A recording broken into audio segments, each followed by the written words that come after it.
Hello everyone, मी भारती कोल्हे. आपणा सर्वांचे यशवंतराव चव्हाण मुक्त विद्यापीठ नाशिक तर्फे स्वागत करते.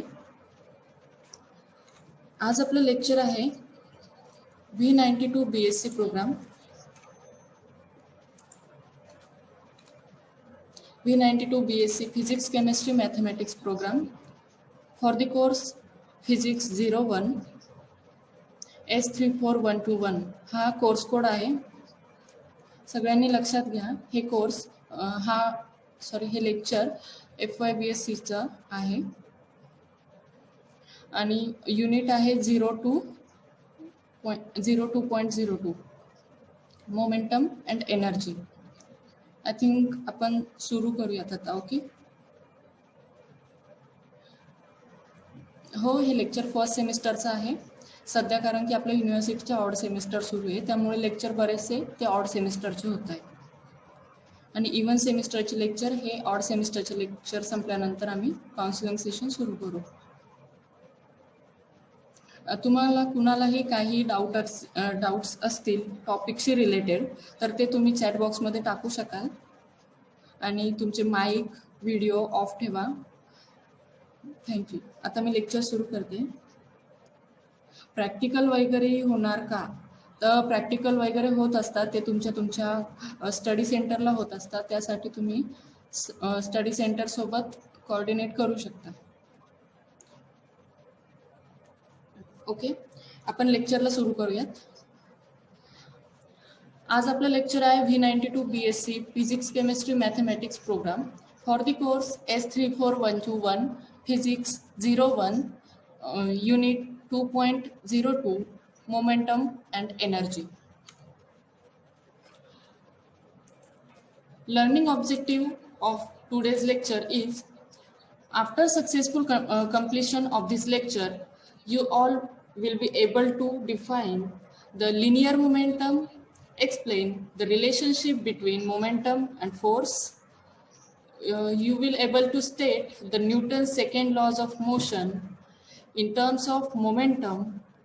You will be able to calculate the momentum given mass and velocity. Also explain the conservation of momentum with example, and you will also able to explain the type of collision. So first, what is momentum? Momentum is a quantity defined as the product of mass and the velocity of an object. म्हणजे बघा, इथे definition मध्येच तुम्हाला सांगितलं आहे, it is a product of mass and the velocity of the object. मग momentum ही quantity कुठल्या लेटरने denote करतात? तर P, बरोबर. आणि त्याचा फॉर्म्युला काय आहे? मास इंटू वेलॉसिटी, म्हणून P is equal to mass into velocity. Thus, the equation illustrate that the momentum is directly proportional to an object mass and the object velocity. म्हणजेच काय, या इक्वेशन वरनं तुम्हाला असं कळतंय की momentum is directly proportional to the object mass and object's velocity. कशावरून? P is directly proportional to m into v. म्हणून तुम्ही सांगू शकता it is a directly proportional to the mass into velocity. म्हणजेच मोमेंटमची डायरेक्शन काय असणार आहे? It is along the velocity of that object. Okay, so next point is unit of momentum.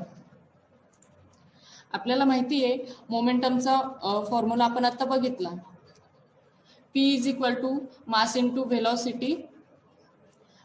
म्हणजेच मासचं युनिट आणि वेलॉसिटीचं युनिटचं काय असणार इथे? प्रोडक्ट. बघा, the unit of momentum would be mass units into the velocity units. The standard metric units of momentum is k into meter per second, where k is the unit of mass, that is kg, and meter per second is the unit of velocity. So we can say that momentum described and objects of motion. म्हणजे बघा simply फॉर्म्युल्यावरनं तुम्हाला काय दिसतंय, momentum is equal to mass into velocity. म्हणजे particular ऑब्जेक्टचा जे काही मास असणार त्याला एखाद्या व्हेलॉसिटी जर आपण अप्लाय केला, फोर्स अप्लाय केल्यानंतर त्याला काहीतरी व्हेलॉसिटी असणार आहे आणि म्हणजेच काय होईल तर त्या ऑब्जेक्टची मोशन होईल. म्हणजे सिम्पली आपण काय सांगू शकतो, मोमेंटम डिस्क्राइब अन ऑब्जेक्ट्स मोशन. ओके, सो आपण मोमेंटमचं एक सिंपल एक्झाम्पल बघूया की ज्यावरून तुम्हाला समजू शकेल how to calculate the momentum. Okay, a 2250 gram pickup truck has a velocity of 25 meter per second to the east. What is the momentum of truck? समजलं example काय, तुम्हाला दिलेलं आहे एक पिकअप ट्रकचे मास दिलेला आहे जे की 2250 kg आहे आणि त्या पिकअप ट्रकची व्हेलॉसिटी दिलेली आहे 25 metre per second to the east. म्हणजे काय, डायरेक्शन दिलेली आहे. बघा आपण आत्ताच बघितलं मोमेंटमची फॉर्म्युला काय आहे, मास इंटू व्हेलॉसिटी. या फॉर्म्युल्यामध्ये काय आलेलं आहे, velocity. Velocity it is a vector quantity. Last लेक्चरलाच आपण बघितलंय बरोबर. म्हणजे आणि एम काय आहे, mass. Mass is a scalar quantity. मग V is the but mass is a scalar quantity but the velocity is the vector quantity. Therefore the momentum is also a vector quantity. The momentum having a direction with respect to velocity or along the velocity. Okay, म्हणजे आपण म्हणू शकतो की मोमेंटमची direction ही along the velocity direction असते. बघा मग आता ह्या एक्झाम्पल मध्ये आपल्याला काय दिलेलं आहे तर पिकअप ट्रकचा मास आणि व्हेलॉसिटी दिलेली आहे. मास दिलेला आहे 2250 kg and velocity is given 25 meter per second. So according to formula momentum is equal to mass into velocity. So we simply calculate the product of mass and velocity, that is 2250 kg into 25 meter per second, that is equal to 56,250 kg meter per second to the east. Okay, this to the east that indicate the direction of momentum along the velocity. Okay, I think या example वरून तुम्हाला समजलेलं असावं momentum. Next बघूयात आपण Newton second laws of motion. कुणाकुणाला Newton second law आठवतो? I think सगळ्यांनाच फक्त फर्स्ट लॉ आणि सगळ्यांना मोस्टली आठवतो तो थर्ड लॉ, पण सेकंड लॉ हा शक्यतो कुणाला आठवत नाही बरोबर. बघा न्यूटन सेकंड लॉ काय सांगत असतो, मोमेंटम. तुम्ही सगळेजण मला सारखा एकच प्रश्न विचारताय चॅटमध्ये, तो म्हणजे कुठल्या सेमिस्टरचं लेक्चर आहे. मी लेक्चर सुरू झालं तेव्हा सर्वांना सांगितलंय this lecture is physics 01. This 01 is indicate that semester number.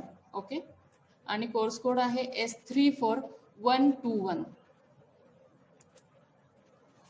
तर आपण बघतोय Newton second law of motion. Newton second law of मोशनलाच आपण काय म्हणत असतो, laws of momentum. Okay, Newton first लॉला काय म्हणता कोणी सांगू शकेल का?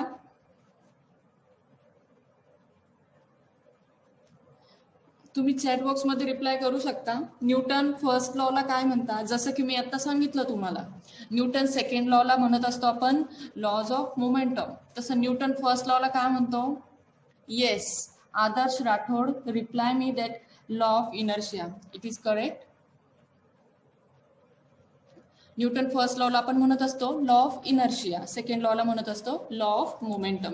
ओके, बघा तर सेकंड लॉ काय, सेकंड लॉचं स्टेटमेंट काय आहे, this law is state that rate of change of linear momentum of a rigid body is directly proportional to the applied force and takes place in the direction of the applied force. म्हणजेच काय, rate of change of linear momentum of a rigid body is directly proportional to the applied force and takes place in the direction of applied force. म्हणजे बघा इथे एक main word use केलेला आहे, तो म्हणजे रेट ऑफ चेंज. दुसरा आहे रिजिड बॉडी. हे शब्द रिजिड बॉडी म्हणजे काय, रिजिड बॉडी म्हणजे काय असतं बरं,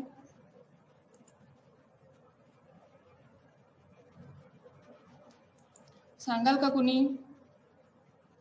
रिजिड बॉडी म्हणजे अशी बॉडी की ज्या बॉडीवरती कितीही फोर्स अप्लाय केला तरीही त्या बॉडीची शेप साईज चेंज होत नाही, बरोबर ना?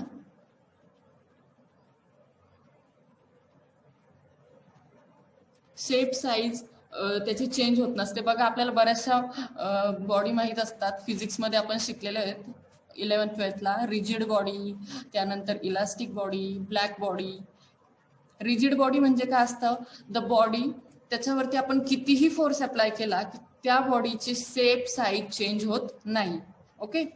आणि इलास्टिक बॉडी एक असते. इलास्टिक बॉडी म्हणजे काय असते, ज्या बॉडीवरती आपण फोर्स अप्लाय केला तर त्या बॉडीचा शेप साईज चेंज होते आणि after removal of the force the body regain its original dimension. म्हणजे फोर्स रिमूव्ह केल्यानंतर ती बॉडी पुन्हा त्याच्या ओरिजिनल डायमेन्शनला येते. अशा बॉडीला आपण म्हणत असतो इलास्टिक बॉडी.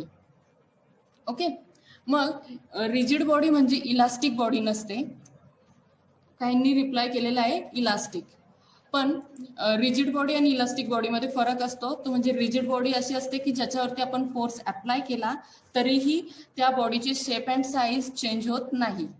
आणि इलास्टिक बॉडी म्हणजे काय, की ज्या बॉडीवरती आपण फोर्स अप्लाय केल्यावर त्याचे शेप अँड साईज चेंज होतात, पण after the removal of the force the body regain its original position, that is elastic one. Okay. So day to day life purpose साठी आपण रिजिड बॉडी म्हणजे काय म्हणत असतो, आयर्न किंवा दगड तर आपण काय म्हणत नाही, पण डायमंड वगैरे असतात. Okay. Iron is a rigid body, not a perfectly, but it is a rigid body.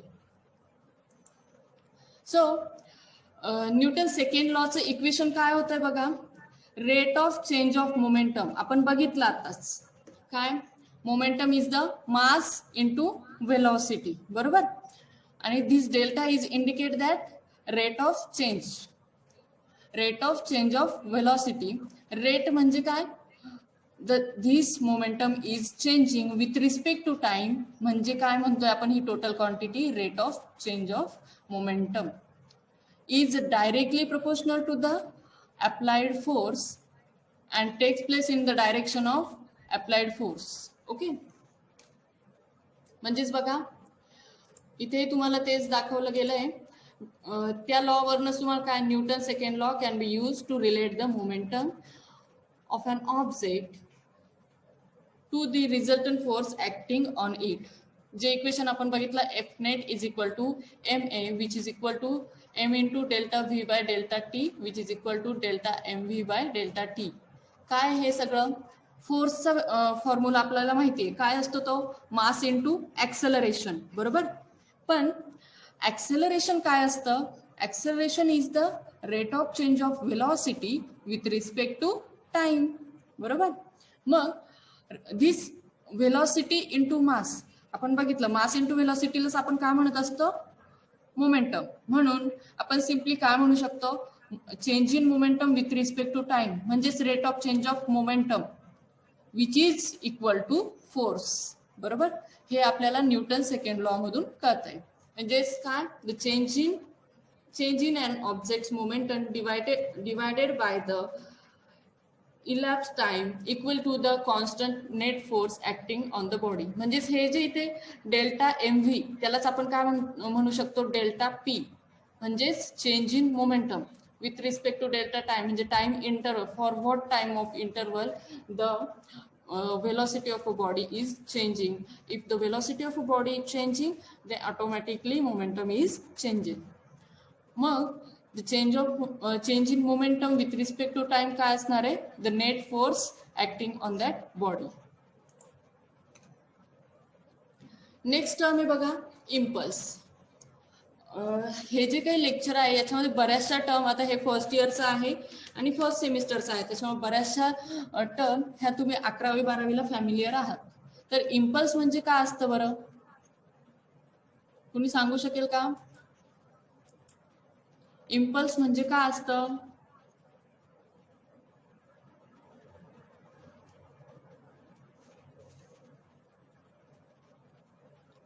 Please reply. Interactive session झालं पाहिजे. फक्त मी एकटीने नकोय बोलायला, बरोबर ना? ठीक आहे. इम्पल्स म्हणजे काय असतं? When a single constant force act on an object, there is an impulse delivered to the object. मग इम्पल्स म्हणजे काय? The force into time. बघा इथे दिलेलं आहे the product of force and the time.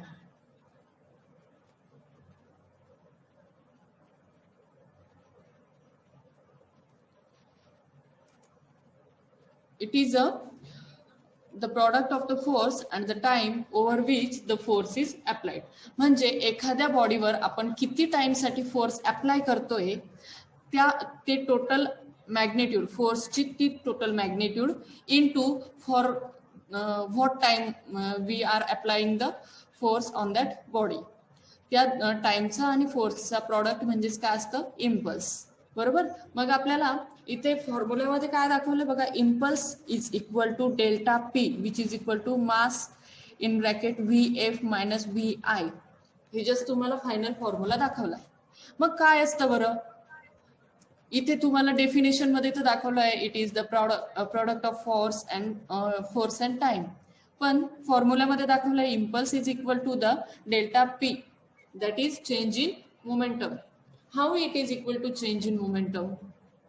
बघा, तर आपण आधीच्याच न्यूटन्स लॉ ऑफ मोशन मध्येच काय बघितलंय बघा, force is equal to the delta P upon delta T that is change in momentum, rate of change of momentum. बरोबर ना? Change in momentum with respect to time interval. F is equal to delta P by delta T. आणि next म्हणजे आपल्या impulse मध्ये काय दाखवलं, impulse is equal to force into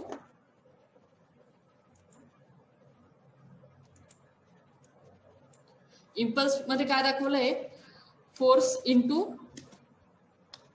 time. बरोबर ना? मग फोर्सचा फॉर्म्युला काय आहे? Force is equal to mass into acceleration. But this acceleration is equal to velocity upon time. बरोबर. म्हणजेच आपल्याला टोटल इक्वेशन काय मिळालेलं आहे न्यूटन सेकंड लॉ नुसार, P अपॉन डेल्टा टी. बरोबर. पण आपल्याला इम्पल्स म्हणजे काय दाखवलेलं आहे, impulse is equal to force into time that is also equal to delta P upon delta T into time. बरोबर. Into time. दिस डिवायडेडला इथे क्वांटिटी कोणती आहे, डेल्टा टी आणि इंटू टी. हे दोन्ही कॅन्सल झाल्यावर आपल्याला काय मिळणार आहे, डेल्टा पी. बरोबर. Impulse is equal to force into impulse is equal to काय, फोर्स इंटू टाइम.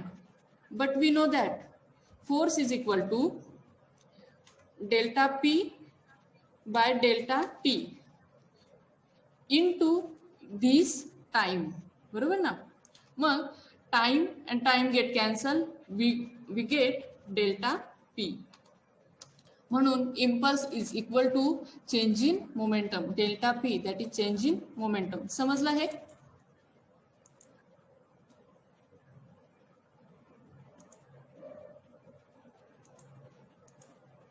नेक्स्ट आहे बघा impulse momentum theorem. The theorem states that the impulse acting on the system is equal to the change in momentum of the system. म्हणजे जे की आपण आधीच्या फॉर्म्युल्यामध्ये जे बघितलं आहे तेच इथे तुम्हाला डेफिनेशन मध्ये सांगितलं गेलं, the product impulse is the product of force and the time over which the force is applied. And आणि फॉर्म्युल्यामध्ये काय सांगितलं, impulse is equal to delta P which is equal to M in bracket V of F minus V of I. This Vf and Vi is indicate final velocity and initial velocity. मग impulse momentum theorem काय सांगतोय, the impulse acting on the system, एखाद्या system वरती जे काही impulse act होत असतात that is equal to the change in momentum of that system. त्या मोमेंटमचं जे काही चेंज इन मोमेंटम असतं that is nothing but the impulse acting on that system. Okay, म्हणजेच delta P which is equal to delta F net dot delta T, म्हणजेच total change in momentum of that body is equal to the total force, that is net force acting on that body into the total time interval. म्हणजेच त्यालाच आपण काय म्हणू शकू, impulse acting on that body or a object. मग simply आपल्याला मोमेंटमचा formula माहितीच आहे, मास इंटू वेलॉसिटी. हा फॉर्म्युला आपण जर याच्यात टाकला तर काय होणार, तो change in momentum which is equal to mvf minus mvi, where vf is the final velocity and vi is the initial velocity. म्हणजे mvf काय, फायनल मोमेंटम आहे आणि mvi काय, तर इनिशियल मोमेंटम. म्हणजे त्या बॉडीवरती फोर्स अप्लाय करायच्या आधीचं मोमेंटम आणि बॉडीवरती फोर्स अप्लाय केल्यानंतरचं मोमेंटम जे काय असणार आहे ते आहे डेल्टा पी. ओके, नेक्स्ट आहे हे बघा, तुम्हाला प्रॉब्लेम सॉल्विंग साठी काही फॉर्म्युला लक्षात ठेवायला लागणार आहे, त्यासाठी ही मेन स्लाइड केलेली आहे. इम्पल्स त्याचा फॉर्म्युला काय आहे, delta P which is equal to mass in bracket V F minus V I, where V F is the final velocity, V I is the initial velocity. Next आहे impulse momentum equation, म्हणजेच जे की आपल्याला impulse momentum theorem वरनं मिळाले ते F is equal to delta P by delta T. हे impulse momentum equation नाहीये, हे आपल्याला याच्यावरनं मिळाले Newton second law of motion, बरोबर ना. F is equal to delta P by delta T, where F is the force acting on that body, delta P is change in momentum, त्यालाच तुम्ही म्हणू शकता impulse. Okay, delta T is the time interval. Just a minute only.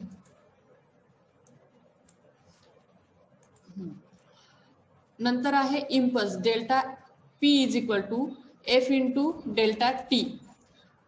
हे सगळे फॉर्म्युले एकच आहेत, फक्त काय त्याचा क्रम बदलवलेला आहे आपण सिम्पली. म्हणजे कधी तुम्हाला फोर्स विचारू शकता फाइंड आउट करण्यासाठी, कधी इम्पल्स फाइंड आउट करण्यासाठी विचारू शकता, त्याच्या अकॉर्डिंग हे डिफरंट फॉर्म्युले आपल्याला तयार झालेले आहेत, बरोबर ना. प्रॉब्लेम सॉल्विंगच्या वेळेला हे चारही फॉर्म्युले यूज करता आले पाहिजे. फॉर्म्युला एकच आहे, फक्त ते डिफरंट मॅनरमध्ये लिहिलेले आहेत. ओके, फर्स्ट आहे delta P is equal to M in bracket V F minus V I. Second आहे F is equal to delta P by delta T. Third आहे delta P is equal to F into delta T. आणि last one F is equal to M in bracket V F minus V I upon delta T. काय केलेलं आहे, हा जो formula आपल्याला मिळालेला आहे हा वरच्या 3 फॉर्म्युल्यावरनं बघा. पहिल्यांदा आपल्याला डेल्टा पी ची व्हॅल्यू माहित होती, नंतर एफचा फॉर्म्युला माहित होता, मग डेल्टा पी ते फक्त क्रम बदलवला, हा डेल्टा टी इकडे मल्टिप्लायला गेला, बरोबर. आणि याच्यामध्ये काय केलेलं आहे, हा जो फॉर्म्युला आहे यात सिम्पली डेल्टा पी ची व्हॅल्यू टाकलेली. म्हणजे तुम्हाला आता आय थिंक तुम्हाला आता प्रॉब्लेम जर सॉल्व्ह करायला दिला तर तो सॉल्व्ह करता आला पाहिजे, बरोबर ना. येईल का सॉल्व्ह करता, इथपर्यंत समजलं का. आपण आतापर्यंत काय काय बघितलंय, तर मोमेंटम बघितलं, त्यानंतर त्याची युनिट बघितले, नंतर न्यूटन सेकंड लॉ बघितला, त्यानंतर इम्पल्स बघितला. ठीक आहे, आपण नेक्स्ट आता एक्झाम्पल बघूयात. बघा,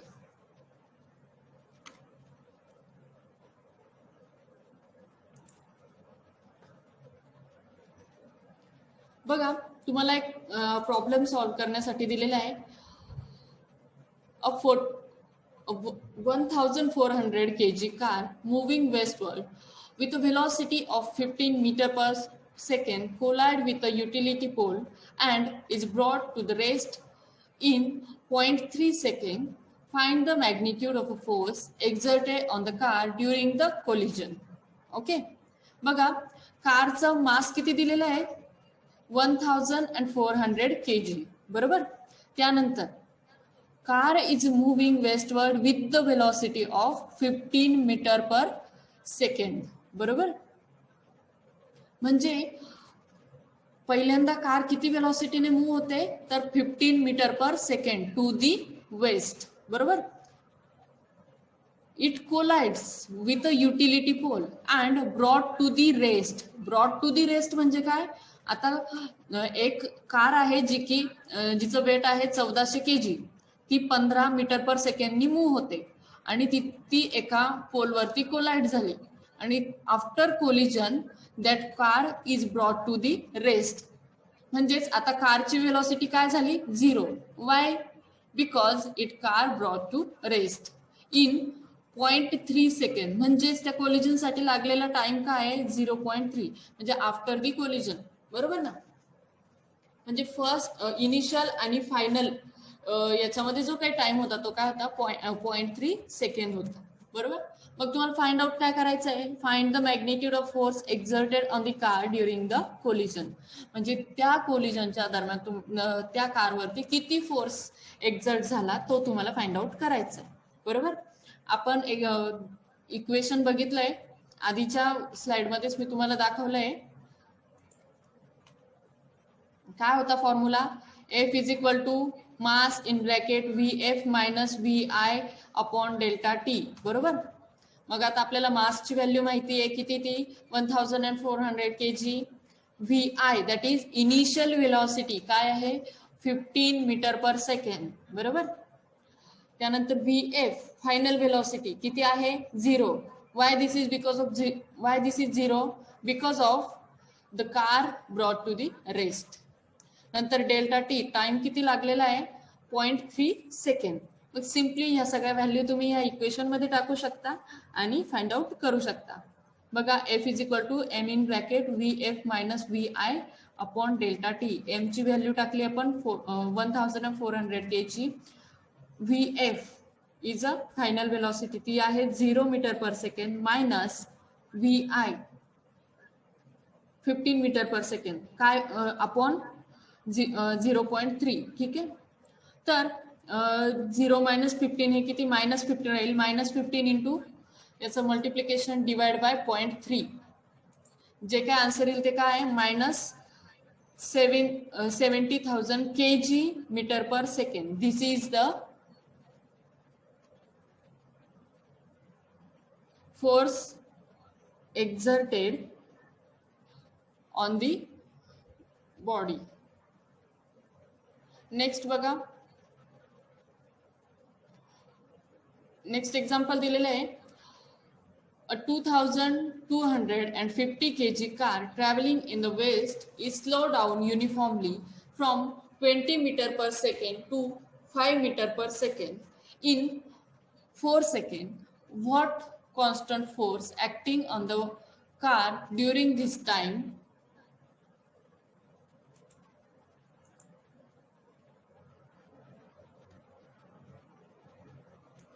आधीच्या इक्वेशन मध्ये बोललेले आहेत ma'am why it is negative.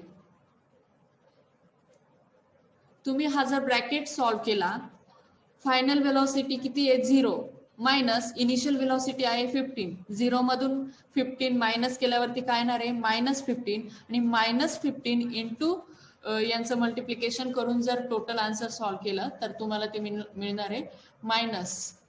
म्हणून त्याला नेगेटिव्ह साईन येणार आहे. आणि दॅट नेगेटिव्ह साईन म्हणजे काय तर ज्या डायरेक्शनने आधी कार मूव्ह होत होती बरोबर ती कोलाइड झाल्यावरती रिव्हर्स डायरेक्शनने आलेली आहे. म्हणजे negative direction indicate that is the velocity is going to reverse direction with respect to previous direction. समजलं का.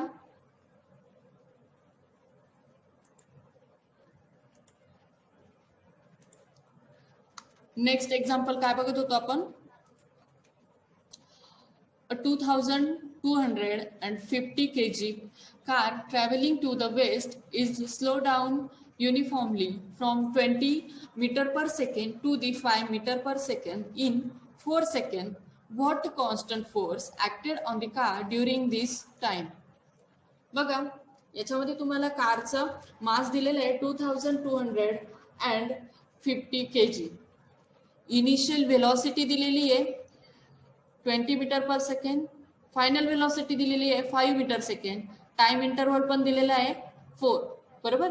मग सिम्पली तुम्हाला काय करायचं आहे तर या फॉर्म्युल्यामध्ये व्हॅल्यू पुट आउट करायचे आहे आणि सॉल्व्ह करायचं एक्झाम्पल. मग काय असणार आहे इक्वेशन, फॉर्म्युला काय आहे आपला फोर्स साठीचा, F is equal to m in bracket Vf minus Vi upon delta T, where m is the mass, F is the force, m is the mass, Vf is the final velocity, Vi is the initial velocity, and delta T or a T is a time interval.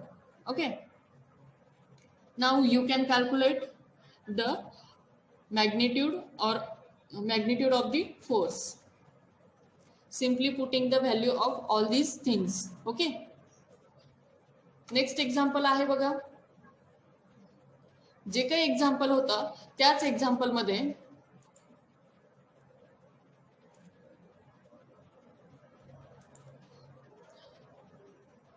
आधीचं जे example होतं simply त्याच value आपण घेतलेल्या आहे इथे. या value ह्याच एक्झाम्पल मध्ये नेक्स्ट काय फाइंड आउट करायचं आहे, how far does the car travel during the deacceleration. Okay. Accelerate म्हणजे फॉरवर्ड डायरेक्शनने ती कार मूव्ह होत असते आणि नंतर कोलिजन किंवा whatever thing are happen, then car is return with some acceleration. जेव्हा ती एखादी कार रिटर्न येत असते तेव्हा काहीतरी डिस्टन्स कव्हर केलं जातं. त्यासाठी आपल्याकडे स्टँडर्ड फॉर्म्युला आहे, distance is equal to half of VI plus VF into T. आपल्याला सिम्पली माहिती आहे distance upon time is equal to किंवा displacement upon time which is equal to velocity. म्हणजे डिस्प्लेसमेंट किती असणार आहे, velocity into time. But it is a deacceleration किंवा deceleration म्हणतो आपण. तर ते काय असतं, त्याचा एक स्टँडर्ड फॉर्म्युला आहे, it is a half of V into T. But here the total velocity is initial velocity plus final velocity. मग सिम्पली आपण काय केलेलं आहे यामध्ये 1/2 म्हणजेच 0.5 इंटू इनिशियल वेलॉसिटी आहे 20 metre per second, final velocity आहे 5 metre per second into time आहे 4 सेकंड. यांचं मल्टिप्लिकेशन आपल्याला टोटल डिस्टन्स मिळालेलं आहे ते आहे, म्हणजे किती डिस्टन्स ते कव्हर करू शकता येते. ओके.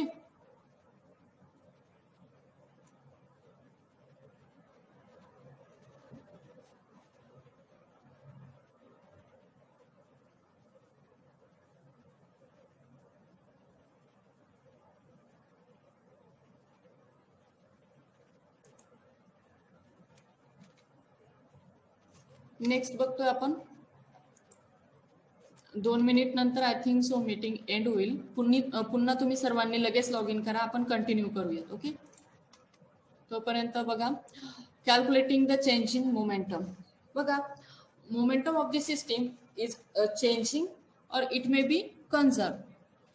पण काही सिस्टीमसाठी त्या सिस्टीमची मोमेंटम चेंज होत असते तर काही सिस्टीमसाठी ती कन्झर्व राहत असते. तर अशा कुठल्या सिस्टीम्स आहे की ज्या साठी कन्झर्व असते, तर for a isolated system the momentum is always conserve. Okay. पण सध्या आपण बघतोय how to calculate the change in momentum. बघा इथे तुम्हाला सिम्पली 2 एक्झाम्पल दाखवलेले आहेत. चेंज इन मोमेंटम म्हणजे काय बरं, पहिले ते लक्षात घ्या. Change in momentum that is a delta P which is equal to momentum after the collision minus momentum before the collision. After म्हणजे फायनल अँड बिफोर म्हणजे इनिशियल. मग मोमेंटमचा फॉर्म्युला आहे mass into velocity. mass into final velocity and minus mass into initial velocity. Okay, त्यावरनं आपल्याला final formula काय मिळतो, delta P is equal to mass into final velocity minus initial velocity. Okay, इथे example दिलेलं आहे बघा, एक टेडी बेअरचं एक्झाम्पल आहे आणि दुसरं आहे ते बाउन्सिंग बॉलचं एक्झाम्पल आहे. तुम्ही कन्सिडर करा की एखादा टेडी बेअर तुम्ही वरतून खाली टाकला जमिनीवरती, तर काय होणार आहे, तो पुन्हा वरती उडणार आहे का, नाही, तो तसाच खाली बसणार आहे जमिनीवर, बरोबर ना. पण तेच जर तुम्ही टेडी बेअर ऐवजी एखादा बाउन्सिंग बॉल जर घेतला, कुठलाही बॉल जर घेतला, तर तो काय, सगळेच बॉल बाउन्सिंग नसतात, बरोबर. म्हणून इथे स्पेशली इंडिकेट केलाय it's a bouncing ball. Bouncing ball असेल तर काय, तुम्ही जर तो जमिनीवर टाकला, it returns again with some velocity, बरोबर ना. म्हणजे जेवढ्या वेलॉसिटीने तो जाणार आहे, सेम तेवढ्याच वेलॉसिटीने तो रिटर्न पण होणार आहे. म्हणून फॉर अ टेडी बेअर बघा, डेल्टा पी काय असणार आहे, फायनल वेलॉसिटी 0 होऊन जाते, नंतर तो रिटर्न येत नाहीये, म्हणजे त्याची final velocity, if we hits the teddy bear on a ground with a velocity v, that is initial velocity is v, after the hitting the ground teddy bear does not bouncing again, therefore the final velocity will be 0. आपण जर एखादा teddy bare जर particular height वरनं with velocity v जमिनीवरती जर टाकलं, तर ते पुन्हा बाउन्सिंग बॅक होणार आहे का, नाही, तर ते जमिनीवरच राहणार, बरोबर. म्हणजे त्याची फायनल वेलॉसिटी काय असणार, 0 आणि इनिशियल वेलॉसिटी काय असणार आहे, v. ओके, मग त्या टेडी बेअरच्या केसमध्ये आपल्याला चेंज इन मोमेंटम काय असणार आहे, टेडी बेअरच्या केसमध्ये चेंज इन मोमेंटम काय असणार आहे बघा, delta P is equal to M in bracket final velocity minus initial velocity. Okay,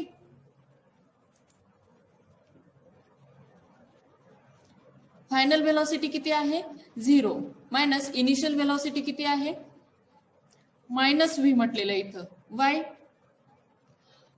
तुम्ही 11वी-12वीला बरेचसे प्रॉब्लेम सॉल्व्ह करताना ग्रॅव्हिटेशनच्या अपोजिट डायरेक्शनला जर असतील, तर ते काय घेत असतो आपण, ऍक्सेलरेशन असो किंवा वेलॉसिटी असो, ते काय घेत असतो, नेगेटिव्ह घेत असतो, बरोबर. म्हणून इथे व्हेलॉसिटीला काय साइन आलेलं आहे, मायनस, बरोबर. हे ग्रॅव्हिटेशनच्या अपोजिट डायरेक्शनला असल्यामुळे काय, निगेटिव्ह साइन इथे इंडिकेट केलं गेलेलं आहे.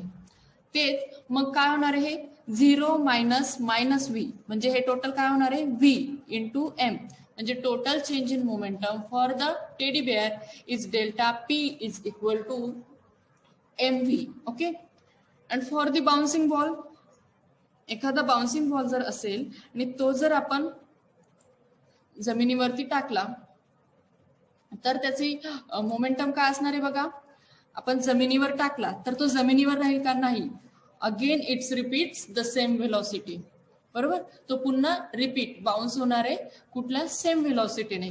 म्हणून इनिशियल वेलॉसिटी काय असणार आहे, व्ही, आणि फायनल वेलॉसिटी सुद्धा काय असणार आहे, व्ही. बघा, मग आपण सिम्पली इक्वेशन मध्ये व्हॅल्यू टाकली, delta P is equal to M in bracket V minus of minus V. Why, there is again minus V. कुठला, ही जी व्हेलॉसिटी आहे ही ग्रॅव्हिटेशनल फोर्सच्या अपोजिट डायरेक्शनला आहे, म्हणून इनिशियल वेलॉसिटी आपण काय डाऊनवर्ड डायरेक्शनला आहे, त्याच्यामुळे ती निगेटिव्ह दाखवलेली आहे. आणि ही फायनल वेलॉसिटी अपवर्ड डायरेक्शनला आहे, ती काय आहे, positive. V minus minus V, minus minus काय होणार आहे, ते plus, V plus V twice V. म्हणून आपल्याला change in momentum for the bouncing ball काय मिळाला आहे, delta P is equal to twice of M V. समजलं. नेक्स्ट आहे बघा एक्झाम्पल. एक एक्झाम्पल घेतलेलं आहे change in momentum find out करण्यासाठी. In a crash test, a car of a mass 1.5 into 10 power 3 kg collides with a wall and rebound as in figure. Figure मध्ये दाखवलं त्या पद्धतीने rebound झाली. The initial and the final velocity of the car are vi is equal to -15 meter per second and Vf is equal to 2.6 meter per second respectively if the collision lasts for 0.15 second. Find first काय find out करायचं बघा, the impulse delivers to the car due to the collision. The second, the average force exerted on the car. Okay, ह्या example मध्ये तुम्हाला काय काय value दिलेले आहे. Mass of the car that is 1.5 into 10⁻³ kg. त्यानंतर इनिशियल व्हेलॉसिटी दिलेली आहे 15 मीटर पर सेकंड आणि फायनल व्हेलॉसिटी दिलेली आहे 2.6 मीटर पर सेकंड. बरोबर, इनिशियली -15 मीटर पर सेकंडनी ही कार त्या वॉलकडे मूव्ह होती आणि final velocity after the collision ती 2.6 मीटर पर सेकंडनी मूव्ह होते. मग आपल्याला फाइंड आउट काय करायचं आहे. फर्स्ट आपल्याला फाइंड आउट करायचं आहे impulse deliver to the car due to the collision. कोलिजनच्या दरम्यान त्या टोटल सिस्टीमवरती इम्पल्स किती ऍक्ट होत होता. बरोबर, आणि नंतर आहे average force exerted on the car. मग इम्पल्स म्हणजेच काय असतं बरं, आपण मगाशी बघितलं. Impulse is nothing but the delta P that is change in momentum. Okay, मग change in momentum find out करायचं म्हणजेच आपल्याला इनिशियल मोमेंटम माहित पाहिजे आणि फायनल मोमेंटम माहित पाहिजे. मग final momentum minus initial momentum करू तर आपल्याला काय मिळणार, इम्पल्स ऑफ दी सिस्टीम. बरोबर, मग इनिशियल मोमेंटम आपण कसं फाइंड आउट करणार. PI is equal to m into VI which is equal to mass काय आहे कारचा 1.5 into 10⁻³ into VI that is initial velocity is equal to -15 म्हणजेच काय येणार आहे -2.25 into 10⁻⁴ kg metre per second. Okay, आणि फायनल मोमेंटम काय असणार आहे बघा, मास इंटू VF म्हणजेच final velocity into mass of that car. काय आहे mass of the car 1.5 into 10⁻³ kg into plus 2.6 meter per second. Final velocity आपल्याला दिलेली आहे 2.6 मीटर पर सेकंड. मग त्यांचं मल्टिप्लिकेशन काय आहे बघा 0.39 into 10⁻⁴ kg metre per second. Okay, मग इम्पल्स काय असणार आहे, इम्पल्स असेल change in momentum of the body म्हणजेच काय final momentum minus initial momentum which is equal to MVF minus MVI. म्हणजेच फायनल मोमेंटम आपण फाइंड आउट केलेला आहे किती ते 0.39 into 10⁻³ kg metre per second minus initial momentum आपण फाइंड आउट केलेला आहे किती ते -2.25 इंटू 10⁻⁴. मग सिम्पली त्या व्हॅल्यू आपण इथे इक्वेशन मध्ये पुट आउट केल्या आहेत. 0.39 इंटू 10⁻⁻⁴ मायनस -2.25 इंटू 10⁻⁻⁴. मग इथे मायनस मायनस काय होणार आहे प्लस.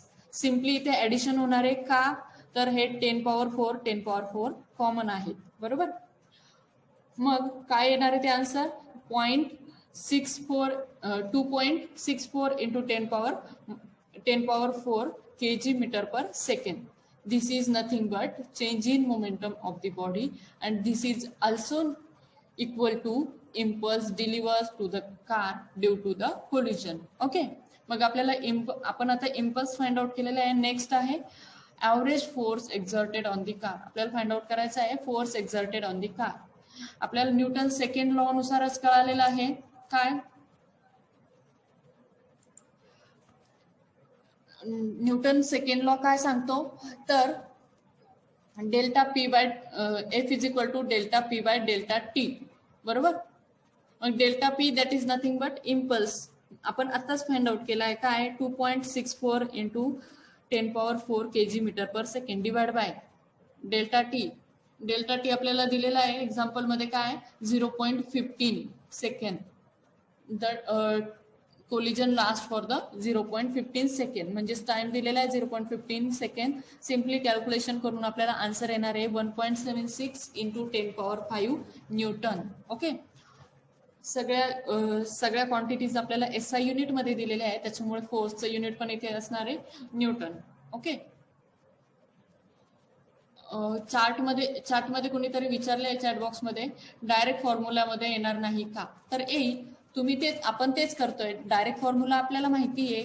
इम्पल्स म्हणजेच काय असतो, delta P, that is nothing but change in momentum. मग चेंज इन मोमेंटमच काढतोय आपण. चेंज इन मोमेंटम कसा काढणार, तर final momentum minus initial momentum. म्हणून हे सेपरेट कॅल्क्युलेशन करून घेतलं, जेणेकरून आपल्याला ते सोपं जाईल आणि कन्फ्युजन कमी होईल.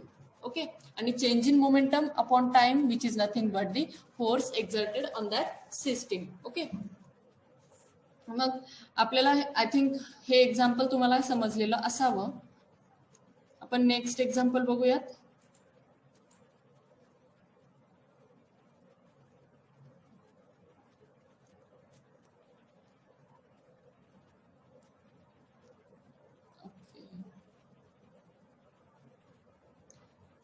हो, डायरेक्ट याच्यामध्ये पण व्हॅल्यू टाकली तरी येऊन जाईल. MVF minus VI, that is also equal to the same answer. तुम्ही करून बघा. नेक्स्ट बघूयात आपण कन्झर्वेशन ऑफ मोमेंटम. आपण आधीची जी सिस्टीम बघितली त्या सिस्टीम मध्ये काय, if the momentum is changing then how it is changing. बरोबर, त्यासाठी आपण एक्झाम्पल बघितलं होतं, एक टेडी बेअरचं आणि बाउन्सिंग बॉलचं. पण प्रत्येक सिस्टीम मध्ये मोमेंटम चेंज होतच असतं असं नाही. काही अशा सिस्टीम असतात ज्या सिस्टीम मध्ये मोमेंटम कन्झर्व पण असतं, त्याला आपण काय म्हणत असतो, आयसोलेटेड सिस्टम. बघा मग, in an isolated and closed system the total momentum of the system remains constant in a time. Okay, isolated system म्हणजे काय, ज्या सिस्टीम वरती एक्सटर्नल फोर्स अप्लाय होत नाही. ओके, नेक्स्ट आहे क्लोज सिस्टीम. क्लोज सिस्टीम म्हणजे काय, no mass enter or leave. म्हणजे एखादी अशी सिस्टीम का ज्या सिस्टीम मधून बाहेरचे एनर्जी किंवा मॅटर एंटर पण होत नाही आणि त्या सिस्टीम मध्ये जे काही एनर्जी आणि मॅटर आहे ते बाहेर पण जात नाही, अशा सिस्टीमला आपण म्हणतो क्लोज सिस्टीम. आणि आयसोलेट सिस्टीम म्हणजे काय, तर इंटरनली फोर्स एक्सचेंज किंवा व्हेलॉसिटी चेंज, मास चेंज ह्या गोष्टी इंटरनली होत असतील, पण सिस्टीमच्या बाहेरून एक्सटर्नल फोर्स त्या सिस्टीमवर अप्लाय होत नाही. बरोबर, मग अशा सिस्टीमच्या बाबतीत काय असतं, आयसोलेटेड सिस्टीम आणि क्लोज सिस्टीमच्या बाबतीत काय म्हणू शकतो आपण, the momentum is conserve for the isolated system and the close system. Okay, the linear momentum of each colliding body may change. बघा, आता इथे तुम्हाला एक सिस्टीम दाखवलेली आहे. त्या सिस्टीम मध्ये काय, दोन बॉल किंवा दोन ऑब्जेक्ट घेतलेले आहे. M1, त्या ऑब्जेक्टचं मास आहे M1 M2 असं कन्सिडर करा. ओके, मग ह्या सिस्टीम काय आयसोलेटेड दाखवलेल्या आहेत. बघा, आयसोलेटेड म्हणू शकता किंवा क्लोज म्हणू शकता. आयसोलेटेड असेल तर काय, linear momentum of the colliding body may be changing. त्यांच्या लिनियर मोमेंटम चेंज होऊ शकता, पण for a whole system the momentum is constant. For single object the linear momentum may be changing, but for whole the system the momentum must be constant. Okay, यालाच आपण काय म्हणतो, conservation of momentum. बघा पुढे फॉर्म्युल्याने तुम्हाला ते mention केलं गेलेलं आहे.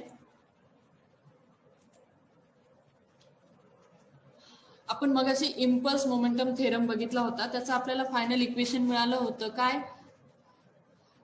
Force is equal to M in bracket VF minus VI upon delta T.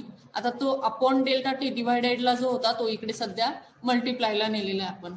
बरोबर, मग बघा, बिफोर दी कोलिजन दोन ऑब्जेक्ट आहे. फर्स्ट ऑब्जेक्टचा मास आहे M1, सेकंड ऑब्जेक्टचा मास आहे M2. त्यांची इनिशियल व्हेलॉसिटी आहे V1I आणि सेकंड ऑब्जेक्टची आहे V2I. Okay, during the collision काय असणार आहे, त्या दोन ऑब्जेक्ट एकमेकांवरती कोलाइड होऊन त्या पुन्हा रिव्हर्स बॅक जाणार आहे, बरोबर ना. मग त्यांचं नंतर जे काही फायनल व्हेलॉसिटी असणार आहे ती काय, v1f आणि v2f. ओके. मग बघा आपल्याला फॉर्म्युले कसे मिळणार, तर F21 delta T is equal to m1 v1f minus m1 v1i, बरोबर. म्हणजे force exerted on first body due to the second, it's force exerted on second body due to the first body. हा जो 2 आहे तो काय, म्हणजे second नंबरच्या object वरती फोर्स एक्झर्ट होतोय का, कुणामुळे, तर या फर्स्ट ऑब्जेक्टमुळे. म्हणून आपण ते कसं इंडिकेट करणार आहे, F is equal to F of 21 into delta T is equal to m1 v1f minus m1 v1i. म्हणजेच काय असणार, simple, force exerted on second body due to the first body into time interval is equal to the final momentum minus initial momentum, बरोबर. कारण आपल्याला माहिती आहे force is equal to delta P upon delta T, पण डिवाइडला जो काही delta T असतो तो सध्या आपण इकडे मल्टिप्लायला नेलेला आहे, बरोबर. म्हणजे एफ इंटू टी म्हणजे impulse is equal to momentum, बरोबर ना. Impulse is equal to change in momentum. मग काय मिळालेलं आहे आपल्याला इथे, force on second body due to first is final momentum due to the first body minus final momentum due to the minus initial momentum due to the first body. And next day force exerted on first body due to the second body is into delta t is equal to the final momentum of the second body minus initial momentum of the first body. मग simply आपण हे कसं लिहू शकतोय बघा, F21 delta T is equal to F minus of F12 delta T. का लिहू शकतोय आपण हे इक्वेशन कुठून आलं बरं, तर आपण आधी काय मेन्शन केलेलं आहे, कन्झर्वेशन ऑफ दी मोमेंटम. म्हणजेच काय, for the whole system linear momentum of the object may changes but for the whole isolated system the momentum will be conserved. Okay. म्हणून इथे आपण काय लिहू शकतोय, तर F21 into delta T which is equal to minus of F12 delta T. हे simply काय, force exerted are in opposite direction, therefore here is a negative sign. Okay.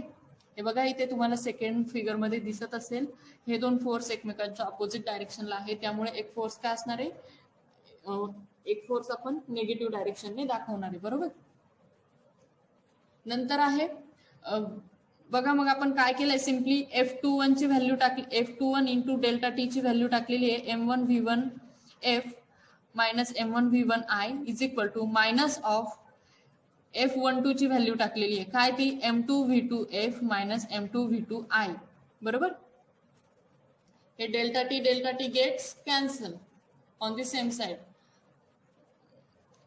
मग फायनल इक्वेशन आपल्याला काय मिळालं आहे, m1 v1i plus m2 v2i, जो इकडे मायनसला आहे तो इकडे काय होणार प्लस, आणि हा मायनस इकडे काय होणार आहे प्लस, बरोबर ना. मग m1 v1i plus m2 v2i is equal to m1 v1f plus m2 v2f.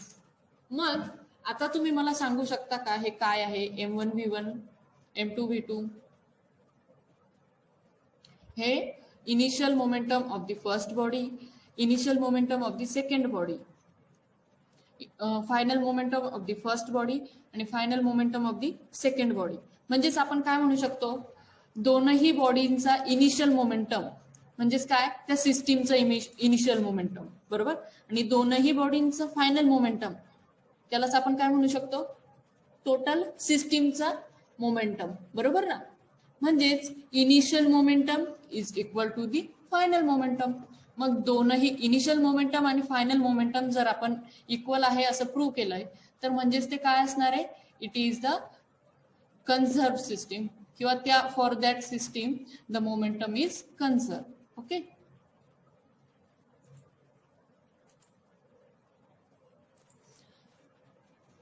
बघा यामध्ये तुम्हाला तेच एक्सप्लेन केलेले आहे. When no external force act on the system consisting of two objects that collide with each other, the total momentum of the system remains constant in time. जे equation आपण बघितलं, F delta T is equal to delta P F of F minus F of I, sorry P of F minus P of I. Okay. When net force is equal to 0, then delta p is also 0. For an isolated system, p of f is equal to p of I. म्हणजेच काय, final isolated system साठी काय असणार आहे, final momentum is equal to the initial momentum. बरोबर ना. Especially the total momentum before the collision will be equal to the total momentum after the collision. म्हणजेच आपल्याला इक्वेशन काय मिळणार आहे बघा, P F is equal to P I, म्हणजे final momentum is equal to initial momentum.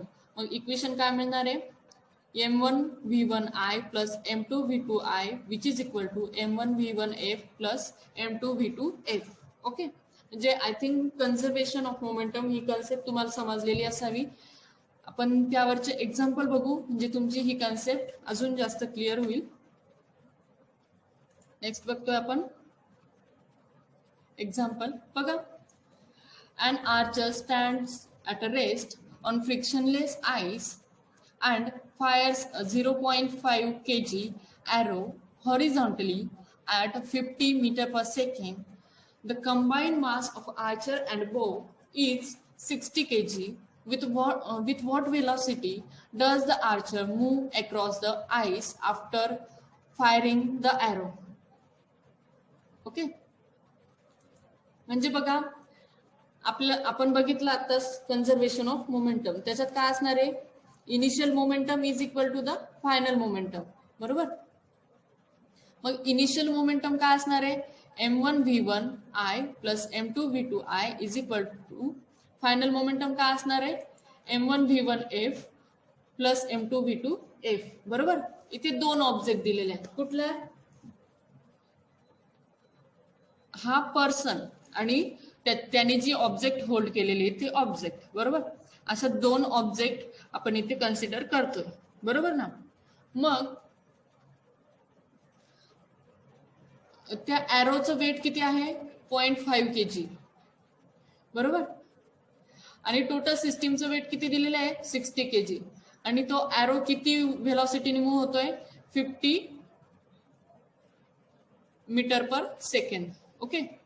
बघा, मग आपल्याला फाइंड आउट काय करायचं आहे, with what velocity does the archer move across the ice after the firing. After the firing किती व्हेलॉसिटीने तो Archer back साईडला मूव्ह होतोय. बरोबर ना. मग ती व्हेलॉसिटी काढायची आहे, म्हणजेच काय, आपल्याला फायनल व्हेलॉसिटी काढायची आहे. बरोबर. आपल्याला इक्वेशन माहिती आहे, P I is equal to P F, म्हणजेच initial momentum is equal to the final momentum. बरोबर.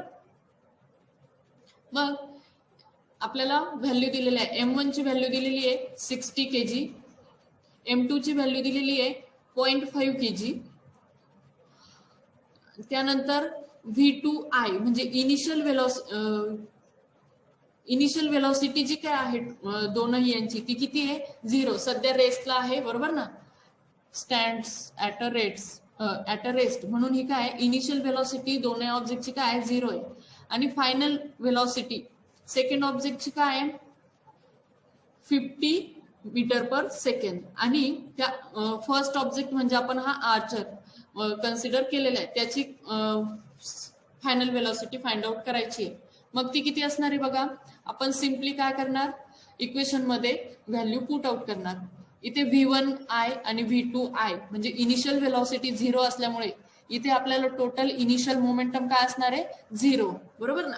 इनिशियल मोमेंटम जर 0 आहे तर फायनल मोमेंटम कसा मिळणार आपल्याला, m1 v1 f. म्हणजेच आपल्याला हे इक्वेशन कसं तयार होणार, 0 is equal to m1 v1 f plus m2 v2 f. बरोबर. म्हणजेच v1 f is equal to हा 0 जो आहे आपल्याला काय मिळणार, v1 f is equal to m2 upon m1 into v2f. मग सिम्पली आपण काय करणार, या इक्वेशन मध्ये व्हॅल्यू टाकणार 0.5 kg upon 60 kg into 50 meter per second, आणि हे सॉल्व्ह केलं आपल्याला फायनल आन्सर काय मिळणार आहे, -417 metre per second. Final velocity of that archer is 0.417 metre per second. Okay, next आहे बघा टाइप्स ऑफ कोलिजन. आता आपण कधीच बघतोय momentum, changing momentum, conservation of momentum, but all this things when happen if there is a collision. बरोबर, आपण momentum कधी compare करतोय, चेंज इन मोमेंटम आपण कधी काढू शकतोय जर तिथं व्हेलॉसिटी चेंज होत असेल, आणि मोस्ट ऑफ दी केसेसमध्ये कधी कोलिजन मध्ये व्हेलॉसिटी चेंज होत असतात. ओके, मग नेमकं कोलिजन म्हणजे काय, कोलिजनचे टाइप्स किती आहे ते आपण बघूयात. कोलिजन मेनली 2 टाइप्स असतात, इनइलास्टिक कोलिजन आणि इलास्टिक कोलिजन. बरोबर, फर्स्ट सेंटेन्स तुम्ही नीट वाचा बघा. Momentum is conserve in any collision, म्हणजे for all the collision momentum is conserve, but the kinetic energy is not conserve for inelastic collision, आणि kinetic energy is conserve for the elastic collision. समजला basic difference काय आहे. Inelastic collision आणि elastic collision, both collision मध्ये काय momentum constant असणार आहे, पण kinetic energy is not conserve. Kinetic energy is not conserve in elastic collision, and kinetic energy is conserved in elastic collision. Okay, elastic collision मध्ये काय आहे, kinetic energy constant असणार आहे बिफोर द कोलिजन, आणि after the collision kinetic energy same असेल for the system, for the whole system.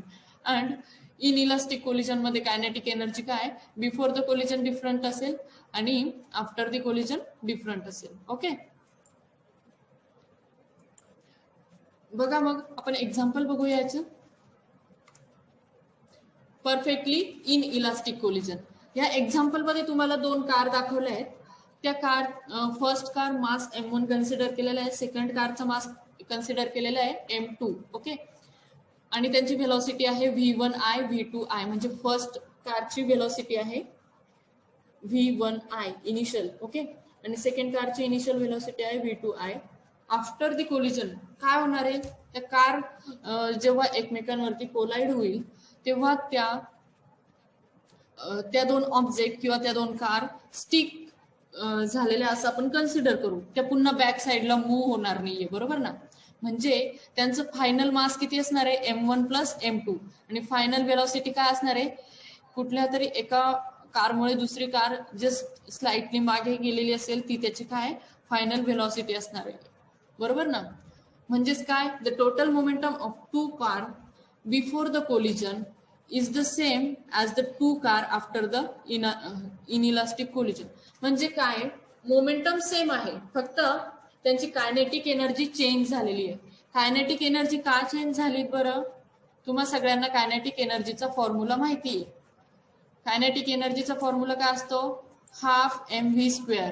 Okay, half mv². इथे velocity change होते तर कायनेटिक एनर्जी काय चेंज होणार आहे. बरोबर, मग आपल्याला इथे कन्झर्वेशन ऑफ मोमेंटम हा रूल अप्लाय होतोय. काय, m1 v1i plus m2 v2i which is equal to m1 v1f plus m2 v2f. बरोबर, म्हणजेच तुम्हाला फायनल व्हेलॉसिटी किती येते फाइंड आउट करता येऊ शकते या कन्झर्वेशन ऑफ मोमेंटम या फॉर्म्युल्यावरून. बरोबर ना, मग तो vf it is a final velocity of that system किती असणार ती m1 v1i plus m2 v2i upon m1 plus m2. m1 plus m2 काय, after the collision mass of the system after the collision. बरोबर, आणि inelastic collision मध्ये म्हणजे काय, ह्या कन्झर्वेशन ऑफ मोमेंटम वरूनच तुम्ही काढलाय m1 प्लस m2 ऍड होऊन गेलेलं आहे, म्हणजे total mass of the system दाखवली इथे. ओके, म्हणजेच काय, मासेस स्टे टुगेदर. बरोबर ना, म्हणून हे काय झालंय इनइलास्टिक कोलिजन. आपण नेक्स्ट बघूयात आता इलास्टिक कोलिजन. इलास्टिक कोलिजन मध्ये बघा 2 ऑब्जेक्ट घेतलेले आहेत की ज्या ऑब्जेक्टची मास आहे m1 m2 आणि v1i v2i हे इनिशियल व्हेलॉसिटीज आहे. आणि आफ्टर द कोलिजन V1F आणि V2F हे फायनल व्हेलॉसिटीज आहे, बरोबर ना. मग बोथ कोलिजन मध्ये म्हणजे बोथ केसेसमध्ये बिफोर दी कोलिजन आणि आफ्टर दी कोलिजन मोमेंटम आणि कायनेटिक एनर्जी काय असणार आहे, कन्झर्व. म्हणून तर आपण त्याला काय म्हणतोय, इलास्टिक कोलिजन, बरोबर. आय थिंक आपला लेक्चर टाइम आहे 5 वाजेपर्यंत, पण हा टॉपिक आपण कंप्लीट करून घेऊया. हा टॉपिक इथे संपतोय. नेक्स्ट फक्त 2-3 MCQ बघणार आहोत आपण. ओके, बघा इलास्टिक कोलिजन बघतोय आपण. M1V1I plus M2V2I is equal to M1V1F plus M2V2F. हे इक्वेशन कसलं आहे, कन्झर्वेशन ऑफ मोमेंटम. म्हणजे बोथ सिस्टम मध्ये काय, बोथ सिस्टम मध्ये मोमेंटम हे कॉन्स्टंट असणार आहे आणि कायनेटिक एनर्जी ऑल्सो कॉन्स्टंट और कन्झर्व. म्हणजेच कायनेटिक एनर्जी पण काय येणार आहे, half M1V1 square plus half M2V2I square is equal to half M1V1F square plus half M2V2F square. Okay, म्हणजेच आपल्याला टिपिकली हवं 2 अननोन. म्हणजे काय इथे दाखवलेलं आहे तर 2 वेगळ्या वेगळ्या गोष्टी, म्हणजे 2 अननोन गोष्टी इथे अवेलेबल असतील तर आपल्याला इथे मेनली इलास्टिक कोलिजन दाखवता येऊ शकतं बाय फॉर्म्युला, बरोबर ना. आणि डायरेक्शन सुद्धा याच्यामध्ये इम्पॉर्टंट आहे का. इथे बघा आता हा जो काही फोर्स आहे किंवा ही जी व्हेलॉसिटी आहे आफ्टर दी कोलिजन, हा जो ऑब्जेक्ट आहे त्याची व्हेलॉसिटी छोटी कमी दाखवली आहे आणि V1F लार्ज दाखवली का, तर ह्या V2F चं जे काही मास आहे ते लार्ज असल्यामुळे large amount of force is exerted on the first object, बरोबर. आणि त्यामुळे त्याची reverse velocity after the collision velocity is also large. Okay, मग हे काय झालं आपलं इलास्टिक कोलिजन. आता आपण नेक्स्ट बघतोय मल्टिपल चॉईस क्वेश्चन आहेत काही, सगळ्यांनी आन्सर करायचे आहे. मल्टिपल चॉईस क्वेश्चन बघतोय. फर्स्ट क्वेश्चन आहे, the linear momentum is conserve for which system. बघा तुम्हाला ऑप्शन दिलेले आहे, for all system, for system which are isolated. Third option आहे only for the system which are in equilibrium. आणि fourth option आहे for system at rest only. काय answer आहे याचं, पटपट आन्सर करा, आपला टाइम संपत आलाय. काय आहे answer. Okay, most of the पीपल्सने आन्सर केलेलं आहे. Answer B. Okay, for the system which are isolated, it is a correct answer. Linear momentum of the system is conserved only for the system which are isolated. Okay, next example आहे, momentum is a scalar quantity or momentum is a vector quantity or it is a matrix or it may be scalar or vector. काय आहे answer सांगा बरं. Great, thank you. तुमचा response खरंच खूप छान आहे. आज सगळ्यांनी आन्सर केलेलं आहे second B, it is a vector quantity. Momentum is a vector quantity. Okay, next example आहे बघा. Next MCQ, force is equal to the. काय force is equal to the impulse divided by the time of the application of force, impulse multiplied by the time of the application of force, impulse minus the time of the application of force and simply impulse. काय आहे A, correct answer आहे impulse divided by the time of the application of the force. Okay, बघा last point आहे summary. Simply मी तुम्हाला सांगते आज आपण काय बघितलंय, momentum, what is momentum, unit of momentum. त्यानंतर आपण बघितलं Newton second law of motion. त्या न्यूटन सेकंड लॉ ऑफ मोशनलाच आपण काय म्हणत असतो, लॉ ऑफ मोमेंटम. त्यानंतर आपण बघितलंय इम्पल्स मोमेंटम थेरम. अजून बघितलंय change in momentum, conservation of momentum, types of collision. मग टाइप्स ऑफ कोलिजन कुठले कुठले होते, इनइलास्टिक कोलिजन आणि सेकंड वन होतं elastic collision. Okay, thank you all. तुम्ही सगळ्यांनी खूप छान रिस्पॉन्स दिलाय.